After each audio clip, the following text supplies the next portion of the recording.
I thought that it was a matter of real concern that planted stories intended to serve a national purpose abroad came home and were circulated here and believed here, because this would mean that the CIA could manipulate the news in the United States by channeling it through some foreign country. Now, we're looking at that very carefully.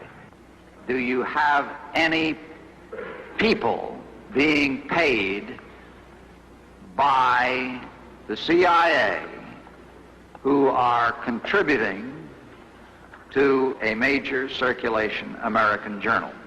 We do have people who submit pieces to American journals. Do you have any people paid by the CIA who are working for television networks? This, I think, gets into the kind of getting into the details, Mr. Chairman, that I'd like to get into in executive session. At CBS, we had been contacted by the CIA. As a matter of fact, by the time I became the head of the whole news and public affairs operation in 1954, the ships had been established, and I was told about them and asked if I'd carry on with them. We have quite a lot of detailed information, and we will evaluate it, and we will include any evidence of wrongdoing or any evidence of impropriety in our final report and make recommendations. Do you have any people being paid by the CIA who are contributing to the national news services, AP and UPI? Well, again, I think we're getting into the kind of detail, Mr. Chairman, that I'd prefer to handle in executive session. Senator, do you think that you named the news organizations in your final report?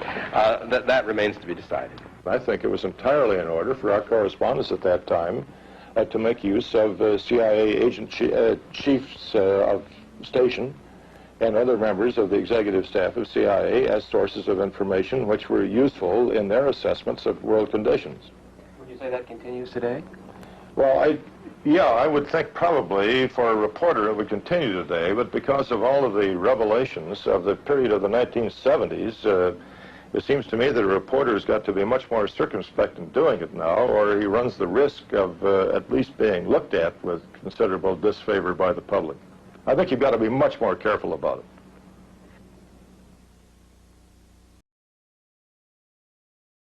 it. It's a tough world out there. It reminds me, you would know this this is a bit of an aside, but in terms of how you think about problem sets, when I was a cadet, what's the cadet motto at West Point? You will not lie, cheat, or steal, or tolerate those who do. I was the CIA director. We lied, we cheated, we stole. It was like we had entire training courses. It reminds you of the glory of the American experiment. And so when you deal with these countries, you have to just recognize they're not all the same. There's an old saying in Tennessee, I know it's in Texas, probably in Tennessee, that says, "Fool me once, shame on